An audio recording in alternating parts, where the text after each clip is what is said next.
ईडा में 100 एकड़ में बनेगी यूपी की पहली इलेक्ट्रिक व्हीकल सिटी। प्रदूषण पर रोकथाम के लिए देश में इलेक्ट्रिक वाहनों को बढ़ावा देने की पूरी कोशिश हो रही है। इसको देखते हुए यूपी की पहली इलेक्ट्रिक व्हीकल सिटी यमुना विकास प्राधिकरण में बनने जा रही है।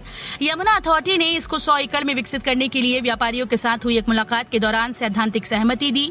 अब ईडा बोर्ड की सितंबर में होने वाली बैठक में इसका मसौदा पेश करके मंजूरी देने के बाद प्रदेश सरकार के पास भेजने के साथ विकसित करने की आगे की प्रक्रिया प्रारंभ होगी। इस तरह छात्रवृत्ति लेने वाले छात्र होंगे ब्लैकलिस्ट। सरकार कर बना रही नया नियम। उत्तर प्रदेश में उच्च शिक्षा की पढ़ाई कर रहे लाखों अभ्यर्थियों के लिए बड़ी खबर है। अब ऐसे छात्रों को ब्लैकलिस्ट में डाला जाएगा जो सरकार से स्कॉलरशिप लेकर संस्थानों में अपनी फीस नहीं जमा कराते। साथ ही ऐसे छात्रों को बाद में स्कॉलरशिप भी नहीं दी जाएगी। इसको लेकर समाज कल्याण विभाग के द्वारा शुल्क प्रतिपूर्ति योजना में एक बड़ा बदलाव किया जा रहा है। पीएम मोदी अगले महीने करेंगे एशिया के सबसे बड़े जेवर एयरपोर्ट का शिलान्यास। जाने इसकी खूबियां। प्रधानमंत्री नरेंद्र मोदी का ड्रीम प्रोजेक्ट कहे जाने वाले नोएडा के प्रस्तावित जेवर एयरपोर्ट का शिलान्यास अगले महीने होगा। शिलान्यास के बाद इस एयरपोर्ट के निर्माण का काम तेजी से शुरू किया जाएगा। उत्तर प्रदेश के नागरिक उड्डयन विभाग के कैबिनेट मंत्री नंद गोपाल गुप्ता नंदी के मुताबिक प्रस्तावित जेवर एयरपोर्ट देश ही नहीं बल्कि एशिया का सबसे बड़ा हवाई अड्डा होगा। उनके मुताबिक इसका शिलान्यास सितंबर महीने में पीएम नरेंद्र मोदी के हाथों कराए जाने की तैयारी है। यूपी में योगी सरकार की मुस्लिम बेटियों के लिए सामूहिक विवाह योजना, इनको मिलेगा लाभ। उत्तर प्रदेश की योगी आदित्यनाथ सरकार मुस्लिम बेटियों के लिए शानदार योजना लेकर आई है। मुख्यमंत्री योगी आदित्यनाथ ने अब मुस्लिम बेटियों की शादी करने का बीड़ा उठाया। सामूहिक विवाह योजना के तहत सरकार ऐसी गरीब परिवार की बेटियों की शादी कराएगी जिनकी आर्थिक स्थिति कमजोर है। इसके लिए सरकार ऐसे परिवारों की बेटियों का सामूहिक विवाह कराएगी जिसका पूरा खर्च सरकार खुद वहन करेगी।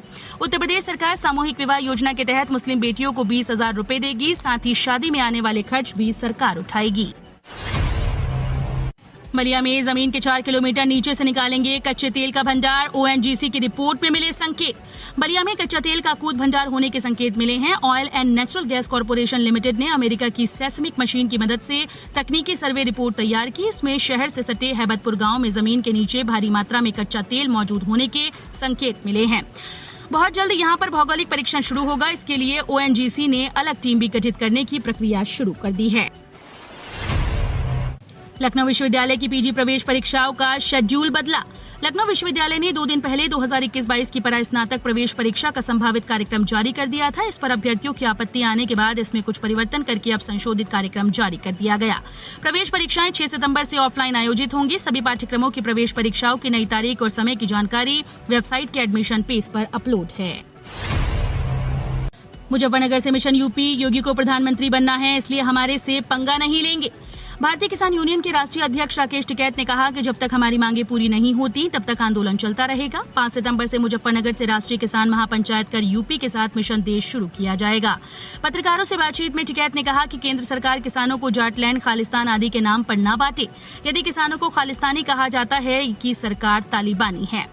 एक सवाल के जवाब में किसान नेता ने कहा कि वे यूपी में जाकर आए हैं, योगी को प्रधानमंत्री बनना है इसलिए वो हमसे पंगा नहीं लेंगे। यूपी के धार्मिक, ऐतिहासिक और पौराणिक स्थलों के दर्शन आसमान से होंगे। योगी सरकार जल्द शुरू करेगी हेलीपोर्ट सेवा। जब हम किसी ऐतिहासिक धरोहर और पौराणिक स्थल को देखते हैं तो मन में सवाल जरूर पैदा होता है कि इस ऐतिहासिक स्थल का आसमान से कैसा नजारा दिखता होगा। अगर अपने मन भी ये सवाल उठता है तो आपके सपने को पूरा करने के लिए उत्तर प्रदेश की योगी आदित्यनाथ सरकार राज्य में हेलीपोर्ट सेवा शुरू करने जा रही है। इस सेवा के शुरू होने के बाद आप यूपी के पौराणिक धरोहर के आसमान से दर्शन कर सकेंगे।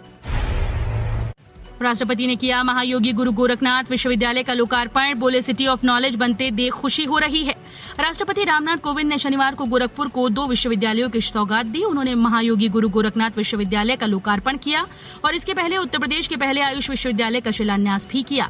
महायोगी गुरु गोरखनाथ विश्वविद्यालय के लोकार्पण समारोह में राष्ट्रपति ने कहा कि गोरखपुर आकर एक सुखद अनुभूति हो रही है। पिछली गोरखपुर यात्रा के दौरान मैंने ये विश्वास व्यक्त किया था कि गोरखपुर को सिटी ऑफ नॉलेज बनाया जाए। आज इसे साकार होते देखकर काफी खुशी हो रही है। 31 अगस्त तक तैयार हो जाएगी मेरिट लिस्ट। जानिए इसके बाद का शेड्यूल। यूपी में ग्राम सहायक भर्ती प्रक्रिया पूरी शुरू होने वाली है। मेरिट लिस्ट बनने का काम 24 अगस्त से शुरू हो चुका है। मेरिट लिस्ट हाई स्कूल और इंटर में मिले नंबर्स के आधार पर तैयार की जा रही है। यूपी के हर जिले में पंचायत सहायक, डेटा एंट्री ऑपरेटर के 58,189 पद पर भर्ती के लिए 4 से 17 अगस्त के बीच आवेदन मांगे गए थे। सरकार की ओर से जारी अधिसूचना के अनुसार 31 अगस्त तक मेरिट लिस्ट तैयार हो जाएगी। इसके बाद प्रशासनिक समिति द्वारा 1 से 7 सितंबर के बीच इसका परीक्षण किया जाएगा। समाजवादी विचारधारा वालों से ही गठबंधन। अखिलेश यादव ने सैफई में कहा कि आगामी विधानसभा चुनाव में समाजवादी विचारधारा वाले सभी दलों का सपा में स्वागत है। समाजवादी विचारधारा वाले दलों से ही गठबंधन किया जाएगा। भाजपा पर निशाना साधते हुए कहा कि किसानों को सबसे ज्यादा भाजपा सरकार में भी अपमानित किया गया है। देश को अन्न देने वाले किसानों को आतंकवादी तक कहा गया। जनता इसका जवाब चुनाव में देगी। पीटी 2021 रिजल्ट का इंतजार। नवंबर में होगी 7,882 लेखपाल भर्ती के लिए मुख्य परीक्षा। उत्तर प्रदेश अधीनस्थ सेवा चयन आयोग की ग्रुप सी के विभिन्न पदों पर भर्ती के लिए 24 अगस्त 2021 को आयोजित हुई प्रथम चरण की परीक्षा प्रारंभिक अहर्ता परीक्षा पीईटी के रिजल्ट का इंतजार है। पीईटी 2021 के परीक्षा परिणाम जारी होने के बाद राज्य सरकार के विभिन्न विभागों में रिक्त पदों पर योग्य अभ्यर्थियों के चयन के लिए मुख्य परीक्षा का आयोजन होगा, जिसमें लेखपाल भर्ती परीक्षा भी मुख्य है। 3 माह तक के बिजली बकायेदारों को राहत, नहीं कटेगा कनेक्शन। ऊर्जा मंत्री श्रीकांत शर्मा ने शुक्रवार को गोसाईगंज उपकेंद्र व तालकटोरा वर्कशॉप पहुंचे। इस दौरान उन्होंने वर्कशॉप का निरीक्षण किया और कहा कि उपभोक्ता सेवाओं में किसी भी प्रकार की लापरवाही बर्दाश्त नहीं की जाएगी। निर्बाध बिजली सभी उपभोक्ताओं का हक है। उन्होंने मध्यांचल एमडी को निर्देशित किया कि 3 माह तक के बकायेदार उपभोक्ताओं को परेशान न करें। कनेक्शन काटना विकल्प नहीं है, उन्हें बिल जमा करने के लिए प्रेरित करें। अंतर्राष्ट्रीय विद्यार्थियों के लिए हिंदी का ज्ञान जरूरी, प्रवेश में मिलेगा छूट। दीनदयाल उपाध्याय गोरखपुर विश्वविद्यालय ने अंतर्राष्ट्रीय छात्रों को प्रवेश में छूट देने का फैसला किया। गुणवत्तापूर्ण शिक्षा के नजरिए से इन विद्यार्थियों को टाफेल उत्तीर्ण होना और हिंदी का ज्ञान होना जरूरी है। ऐसा न होने पर प्रवेश नहीं लिया जा सकेगा। प्रवेश के लिए विश्वविद्यालय ने एक और शर्त रखी है। अंतर्राष्ट्रीय विद्यार्थियों को पंडित दीनदयाल और नाथ पंथ पर विश्वविद्यालय की ओर से शुरू किए गए दोनों कोर्स को अनिवार्य रूप से करना होगा। दूसरे राज्यों से आवेदन करने वाले विद्यार्थियों को विशेष कोटा से प्रवेश देने की विश्वविद्यालय की तैयारी है। 1 सितंबर से पटरी पर दौड़ेगी सियालदाह एक्सप्रेस, दैनिक यात्रियों को मिलेगी राहत। दैनिक यात्रियों को 1 सितंबर से राहत मिलेगी। रेलवे ने जम्मूतवी से कोलकाता जाने वाली सियालदाह एक्सप्रेस को 1 सितंबर से नियमित चलाने का फैसला किया। लखनऊ से सहारनपुर के बीच 19 स्टेशन पर रुकने वाली इस ट्रेन से दैनिक यात्रियों को काफी राहत मिल सकेगी। मुरादाबाद मंडल के मंडल वाणिज्यिक प्रबंधक गौरव दीक्षित ने बताया कि 1 सितंबर से इस ट्रेन को अभी सप्ताह में 3 दिन चलाया जाएगा, जिससे दैनिक यात्रियों को राहत मिल सके। पहले से भी ज्यादा हाईटेक होंगे मदरसे। धार्मिक शिक्षा के साथ आधुनिक विषयों की भी पढ़ाई।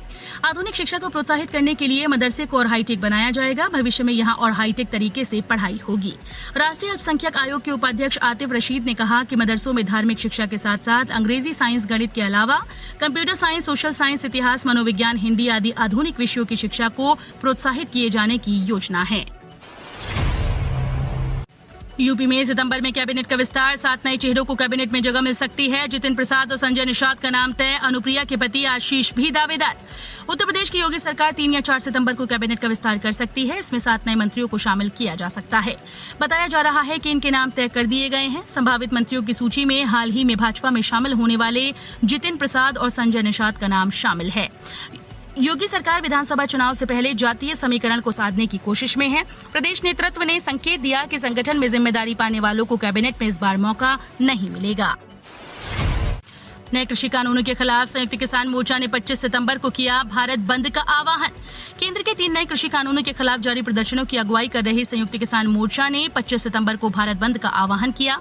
एसकेएम ने कहा कि इस कदम का उद्देश्य पिछले साल नवंबर से शुरू हुए किसान आंदोलन को और अधिक मजबूती और विस्तार देना है। दिल्ली के सिंघू बॉर्डर पर संवाददाता सम्मेलन को संबोधित करते हुए एसकेएम के आशीष मित्तल ने कहा कि हम 25 सितंबर को भारत बंद का आह्वान कर रहे हैं। यूपी के इस इलाके में हुआ 26,530 करोड़ रुपए का निवेश। कोरोना संकट के दौरान भी 46 इन्वेस्टर्स ने खरीदी जमीन। यूपी के शो विंडो कहे जाने वाले गौतम बुद्ध नगर जिले के ग्रेटर नोएडा में हजारों करोड़ का निवेश हो रहा है। ग्रेटर नोएडा औद्योगिक विकास प्राधिकरण एरिया में देश और विदेश के 391 बड़े निवेशकों ने फैक्ट्री लगाने के लिए जमीन ली। ये निवेशक 26,530 करोड़ रुपए का निवेश कर यहाँ अपनी फैक्ट्रीज लगा रहे हैं। इन फैक्ट्रीज में 71,501 लोगों को स्थायी रोजगार मिलेगा। 40% से ज्यादा लोकल युवाओं को इसमें रोजगार मिलेगा। राम मंदिर की बुनियाद का काम पूरा। अक्टूबर से शुरू होगा ग्राउंड फ्लोर का निर्माण। श्री राम मंदिर निर्माण समिति की बैठक यूं तो शुरुआत से ही लगभग हर महीने होती है, लेकिन इस बार की बैठक 27 और 28 अगस्त को हो गई।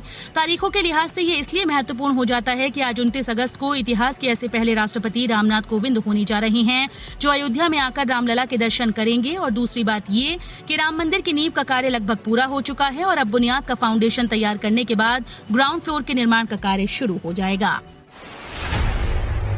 यूपी विधानसभा चुनाव से पहले दलित, पिछड़े व मुस्लिम गठजोड़ पर चर्चाएं तेज। ओवैसी व राजभर के साथ दिखे चंद्रशेखर। उत्तर प्रदेश में होने वाले विधानसभा चुनाव को लेकर राजनीतिक दल अपने अपने सियासी समीकरण बैठाने में लगे हैं। इसी कड़ी में ऑल इंडिया मजलिसे इत्तेहादुल मुस्लिमीन के अध्यक्ष असदुद्दीन ओवैसी ने सुहेलदेव भारतीय समाज पार्टी के प्रमुख ओम प्रकाश राजभर व भीम आर्मी के अध्यक्ष चंद्रशेखर से मुलाकात की। चुनाव से पहले इस मुलाकात के कई सियासी मायने निकाले जा रहे हैं। इसे दलित, पिछड़े व मुस्लिम वोट बैंक के गठजोड़ के रूप में भी देखा जा रहा है। अब सेना के जवानों की जैकेट से भी चलेगी गोली। MIT में तैयार की गई आधुनिक सुविधाओं से लैस ये उपकरण अब जवानों की जैकेट भी दुश्मनों पर गोली बरसा सकेगी। MIT इंजीनियरिंग इंस्टीट्यूट के अटल कम्युनिटी सेंटर में ऐसी हाईटेक जैकेट तैयार की गई है जिसमें लाइव गन, कैमरे और सेंसर लगे हैं। ये जैकेट पहले जवान घायल होता है तो कंट्रोल रूम को इसकी सूचना मिल जाएगी। MIT में इनोवेटर श्याम चौरसिया ने अटल इनोवेशन सेंटर में देश के जवानों के लिए विशेष बुलेट प्रूफ जैकेट तैयार की है। आगरा जहरीली शराब कांड पर प्रियंका का सरकार पर हमला। पूछा, शराब माफिया पर क्यों मेहरबान हुकूमत।